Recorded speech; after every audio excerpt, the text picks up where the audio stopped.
Hi, I want to talk to you for a few minutes from the subject Sanitize Your Hands, Not Your Easter. So, I remember when I was growing up, Easter was like one of the most amazing days of the year. It was so joyous and so celebratory and just so special. Like from the time you wake up to the time you go to bed, it seemed like Easter Sunday was just different from any other day of the year. The sun shone brighter, the birds sang louder, the church was beaming, the choir sang better, the pastor preached better, the white gloves and white hats and frilly white socks all just together formed this thing of beauty and perfection for me that I fell in love with at an early age.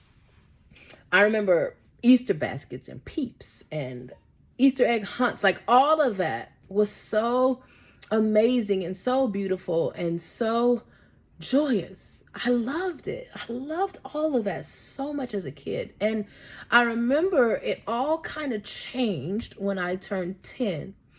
See, when I was 10, I got to the church and I had an Easter speech, which I always had every year. Brief point. I knew I was called to preach because every year I would get an Easter speech, and every year I would forget my speech, and every year I would just get up there and wing it, just total improv and just preach. But I digress. When I was 10, I get up to do my Easter speech and I look out into the congregation and I don't see my grandparents there. Now, my grandparents were always there every birthday, every holiday, every event, and most certainly every Easter they were there. And so it was strange that they weren't in that particular moment.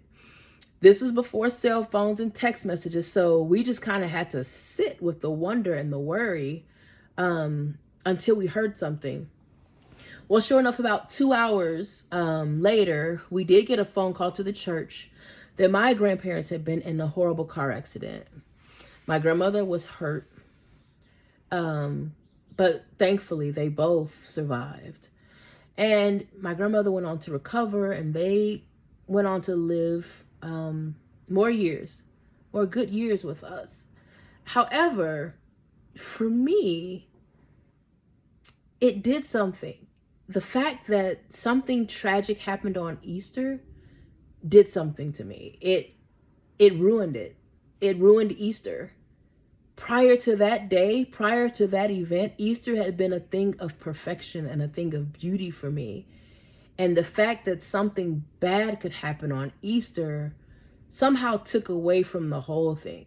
It contaminated the whole thing for me. It was no longer the perfect, precious, special day that it had always been, because how could it be when tragedy struck?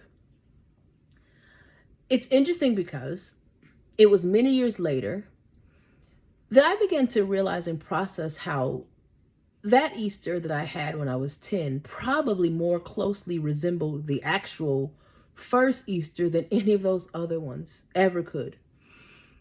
Easter for me had been about perfection. But as I came to learn and study the sacred text, I realized no, Easter is not at all about perfection. Even the name Easter is complicated. It stems from the goddess of spring and a pagan festival. It doesn't get more complicated than that. When we look at the Easter narrative, we celebrate the angel saying, "He is risen." And yes, that is joyous and that is cause for celebration. But just before that, the angel says, "He is not here." And when I think about how members of that society at that time would respond to the fact that he was no longer in that grave, it's complicated. Yes, for Mary, it was a great thing of joy. He's risen. He's not here. But for some of the disciples, it created and generated fear. Because, oh no, they're going to think that we did something to the body and they're going to come after us. For others, it created doubt. Where is he? Somebody stole him. Now we got to go find him. This is all a mess.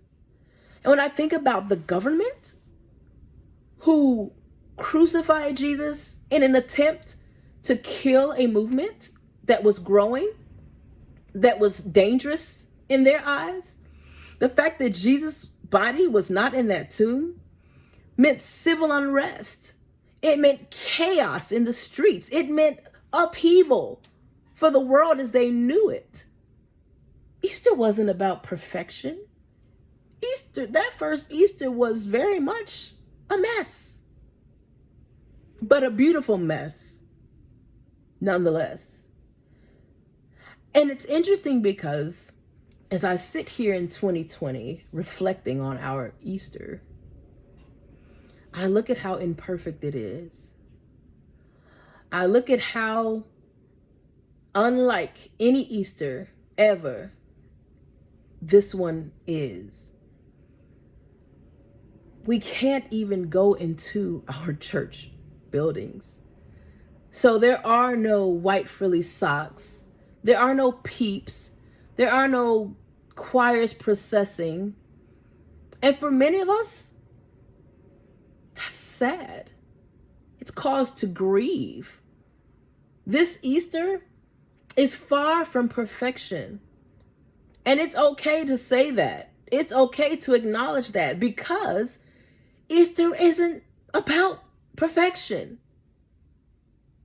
When we are facing a global pandemic, it gives me encouragement and joy to know that my Easter is not tied up in the things that it used to be tied up in when I was a kid.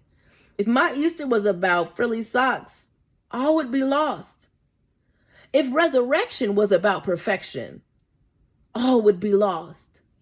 But the hope and the encouragement that I have for you today is that you can sanitize your hands, yes, but don't sanitize your Easter.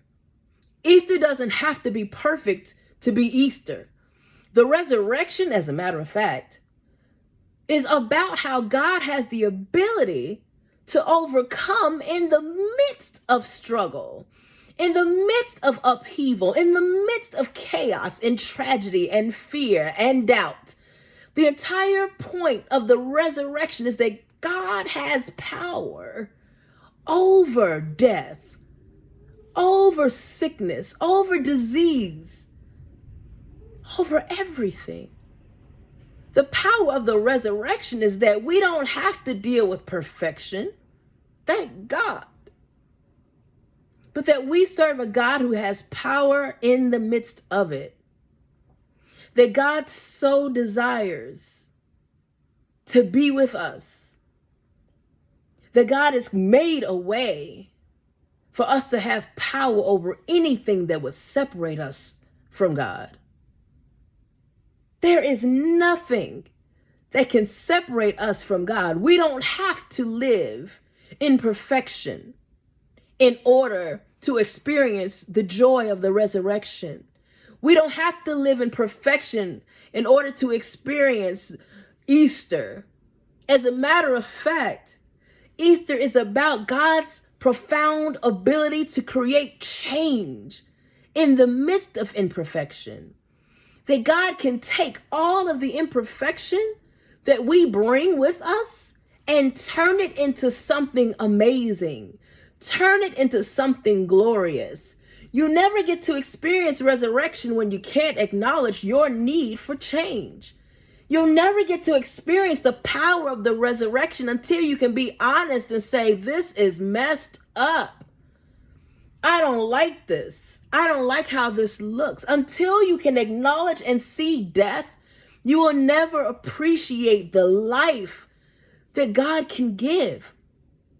While we're out here sanitizing everything, it is my hope that we don't sanitize Easter. That Easter does not fall into the category of something that needs to be cleaned up and made perfect in order to be enjoyed or celebrated.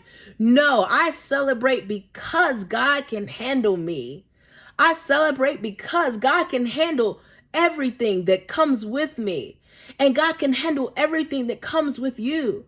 If you've lost your job, if you're scared you're going to lose your job, If you're afraid that you're going to get sick, if you have a compromised immune system and you're worried, if you've lost someone to COVID-19 already, my encouragement this Easter is that God can hold all of that and has the power in the midst of all of that despair, all of this chaos, to transform our minds and transform our situations into something better, into something beautiful. Maya Angelou said, every cloud, every storm cloud runs out of rain.